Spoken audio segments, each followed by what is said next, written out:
yang perempuan cantiknya luar biasa, yang lakinya buluk, perselingkuhan terjadi. Itu pengaruh itu. dampaknya perselingkuhan. Dampak.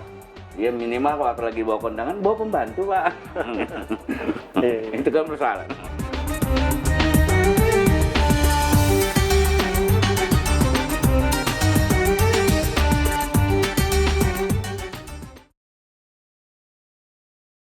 Assalamualaikum warahmatullahi wabarakatuh. Waalaikumsalam warahmatullahi wabarakatuh. Baik Sobat Explore, kita jumpa lagi di channel Explore Media di program Tanya Jawab Islam. Melanjutkan tema obrolan kita yang minggu lalu, Tanya Jawab Islam yang minggu lalu tentang qada dan qadar mu'allaq ya, Ustaz. Yang mu'allaq tentang, kalau nggak salah terakhir itu masalah jodoh ya, tentang masalah perjodohan. Ini yang paling menarik. Ini kayaknya seru nih Sobat Explore nih. Silakan Ustaz, langsung aja Ustaz. Assalamualaikum warahmatullahi wabarakatuh. Waalaikumsalam warahmatullahi wabarakatuh. Timbul pertanyaan,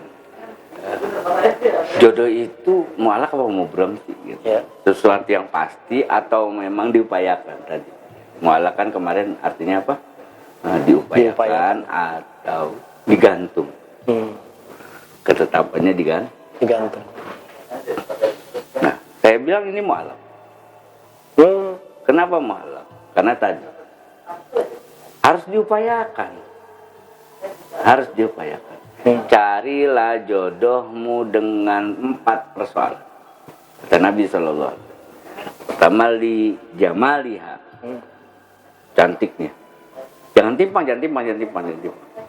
Yang perempuan cantiknya luar biasa, yang lakinya buluk, perselingkuhan terjadi. Itu pengaruh itu. Dampaknya perselingkuhan.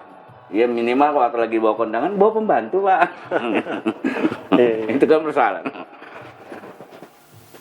Atau ada yang iri, wah nggak cocok. Ada yang iri, nggak cocok nih, nggak seimbang nih. Akhirnya ditikung. Ini. Makanya ya, tapi jangan yang rata juga, maksudnya yang seimbang. Tapi biasanya kalau udah urusan wajah tuh ada kemiripan.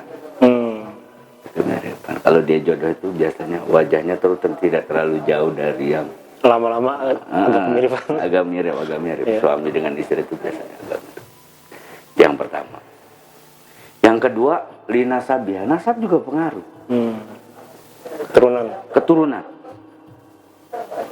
Keturunan itu melahirkan macan.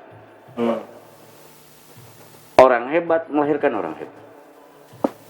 Maka kenapa? Mohon maaf, di dalam satu sisi ya, walaupun banyak yang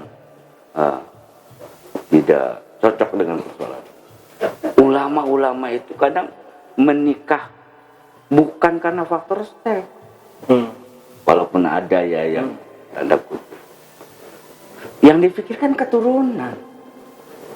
Bukan biologis lagi. Yang dipikirin keturunan. Bagaimana memperbanyak anak untuk melahirkan pejuang-pejuang selanjutnya.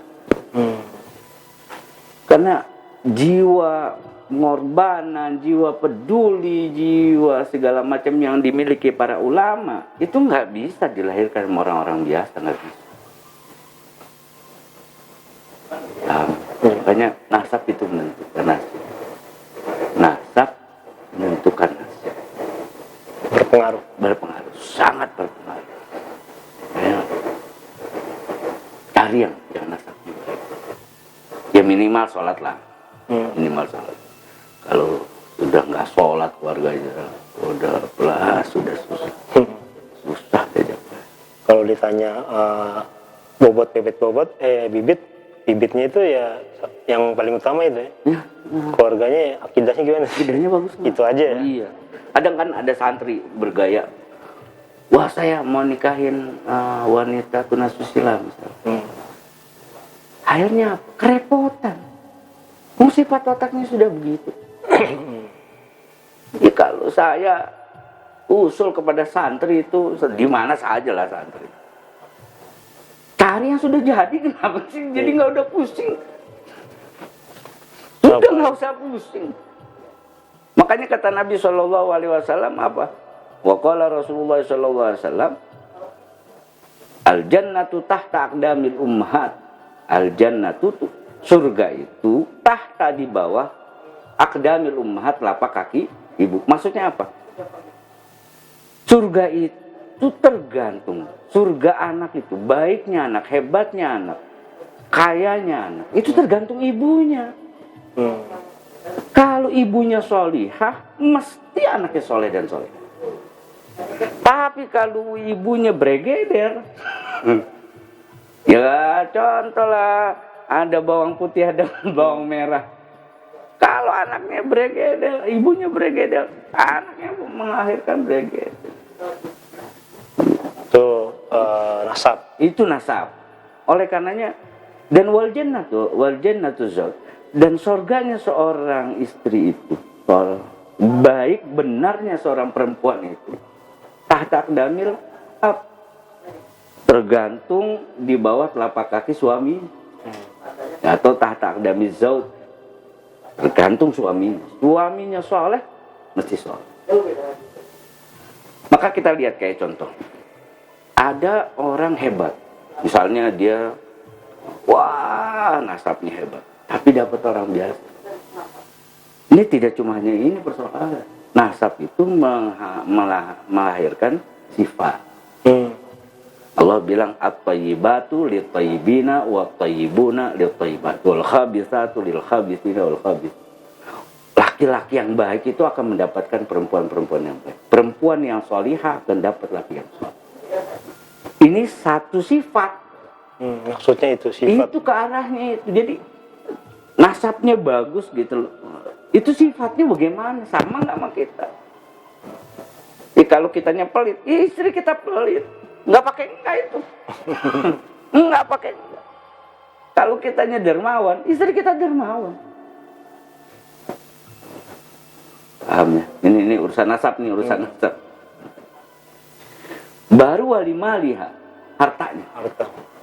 Jangan timpang. Yang sejajar, yang seimbang. Kenapa? Persoalan perselingkuhan itu terjadi gara-gara 3 fase tadi nih.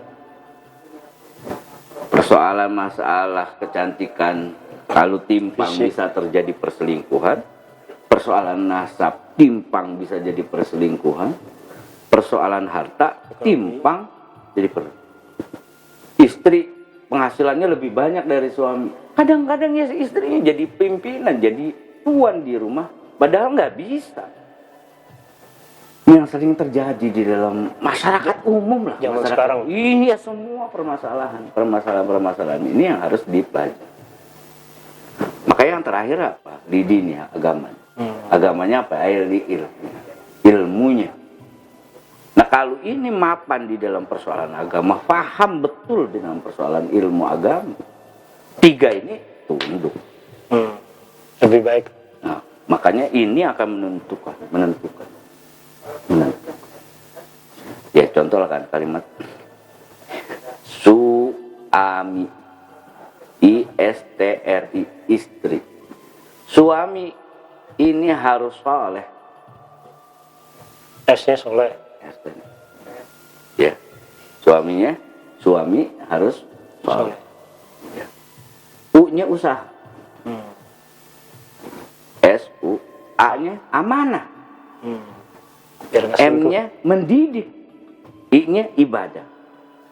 Temannya soleh ini adalah I, perempuan istri kan. I-nya ilmu. Soleh harus dasarnya ilmu. Usaha, ketemu S lagi, sabar. Cocok nggak tuh? Yeah. Usaha dengan sabar. I, S, T. Mendidik temennya taat. Kalau dididik kagak mau taat, ya berantakan juga. Amanah. Amanah itu amanah dengan taat. Titipan Allah. Si suami hak ini titipan Allah itu. Saya harus rawat dia, jangan sampai kita kawin kayak kucing, mohon maaf nih, saya agak ngomong keras, sudah dinikahi tidak dinafkahi, nggak ada tanggung jawab, itu amanah titipan. Sudah berani nikah, berani punya anak, harus berani bertanggung jawab, kepala jadi kaki, kaki jadi kepala. Karena itu amanah. Nah si istri harus tak. Ya. M. M. M-nya apa nih? Apa nih? Suami. Su A M. Ini mendidik. Mendidik. I S T R. Roha. Dalam pendidikan roha itu dengan lapang dada. Oh. Ya. Nggak bisa orang dididik hatinya nggak terbuka, nggak bisa, nggak terima, nggak boleh. Harus roh, dadanya harus luas menerima, mengagungkan, memuliakan, belajar mencintai istrimu, dimuliakan. Begitu juga puji istri, cari sesuatu yang membanggakan kita sehingga kita bisa. Terakhirnya apa? Sama-sama ibadah. Udah nggak bisa. Karena hampir rata-rata kalau orang nggak ibadah, nggak sholat, nggak berilmu agama, dia ngejar dunia tuh habis aja waktunya buat kerja. Pergi pagi kerja, sore pulang tidur capek, akhirnya nggak ada komunikasi, nggak ada yang saling ingetin, nggak ada yang saling ingetkan, nggak ada yang saling tertawa, akhirnya berantakan semua, berantakan. Maka hampir rata-rata perselingkuhan itu terjadi dalam persoalan 4 fase. Persoalan masalah ekonomi, persoalan masalah ranjang, persoalan masalah komunikasi, dan persoalan masalah ibadah.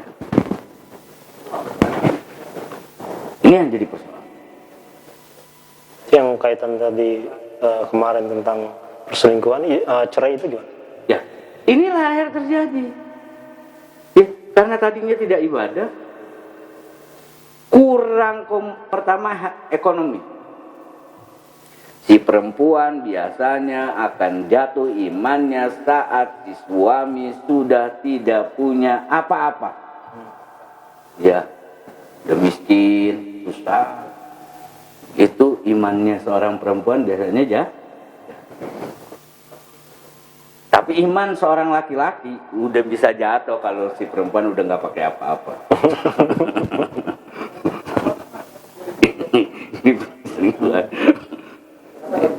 Oleh karenanya usahakan biar setiap hari harus makan.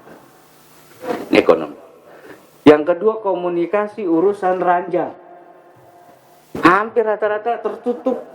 Suami dan istri nggak mau terbuka. Sudah puas belum? Bagaimana? Mau bagaimana? Itu nggak pernah dikomunikasi. Akhirnya apa? Akhirnya ketidakpuasan. Si suaminya tidak merasa puas, si istrinya tidak merasa puas. Timbul dari tambahan. Makanya akhirnya istri 2, istri 3 karena tadi. Ya bahasanya kalau laki-laki ya memperingan beban istri karena ada head dan mendidik anak supaya bisa dirawat, akhirnya nikah lagi gitu bahasanya.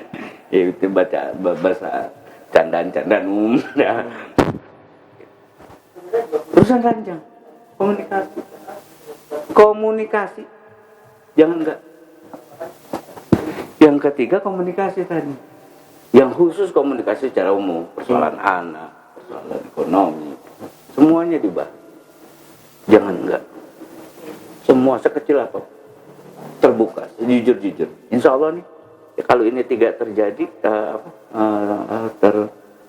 perbaiki, insya Allah menjadi baik. Yang terakhir ibadah. Akan ibadah. Minimal ada satu waktu di sholat 5 waktu itu ya, bersama istri. Supaya waktu lagi dia ngambek, ihdinas siratal mustaqim siratal ladzina an'amta 'alaihim ghairil maghdubi 'alaihim waladdallin. Biar ngambek-ngambek tuh kalau udah jamaah amin. Mau nggak mau. ini ibadah benar. Habis itu dia saling doakan, saling doa. Ini persoalan rumah. Nah, dalam Qurratul Ain, diajarkan ya sering hadiah Fatihah. Kita hadiahkan Fatihah kepada istri kita hadiah Fatihah. Waktu lagi tengah malam, mohon Allah nas'aluka khairaha wa khaira ma jabaltaha alaih wa na'udzubika min syarriha wa syarri ma jabal. Ya Allah, berikan aku kebaikan dirinya untuk diri hamba dan kebaikan hamba untuk dirinya, dan aku berlindung kepadamu dari keburukannya untuk diri hamba dan keburukan hamba. Itu hal. Nah, Fatihah itu akan mempersatukan hati, di batin ketemu batin. Saya jangan pernah kurang Fatihah. Fatihah buat diri kita, Fatihah buat orang tua kita, Fatihah buat istri kita, Fatihah buat anak. Itu akan karena kan bukan jasad lagi tuh. Ya, ruh. Sudah main ruh. Nah, kalau itu Ustaz, kalau akhirnya ternyata terjadi perceraian terkait Pasti ada masalah. bukan itu Ustaz maksudnya. Terjadilah perceraian. Nah, itu kaitannya sama yang kemarin kita bilang itu minggu lalu. Itu mu'alaq. Mu'alaq itu berarti itu bukan haknya. Bukan hak. Walaupun kriteria yang 3 itu udah ada, dia bebetnya bagus, bibitnya bebet bagus, bagus, fisiknya bagus, hartanya bagus. Terus akhirnya terjadi perceraian, kita kembali lagi. Ternyata ini memang bukan jodoh. memang bukan jodohnya. Kayak jodoh itu mu'alaq. Harus diupayakan, harus dijaga, Tetap harus diupayakan. harus diupayakan. Oke, Ustaz. Saya kira cukup ya. Oke. Baik, Sobat Explore, demikian tanya jawab kita sama Ustadz Ahmad Saman. Kita akan jumpa lagi di edisi mendatang program tanya jawab Islam. Masih bab tauhid. Masih bab tauhid. Entah kapan ini fase pertama ini selesai. Masih fase pertama, Sobat Explore. Masih tentang tauhid. Demikian, assalamualaikum warahmatullahi wabarakatuh. Waalaikumsalam.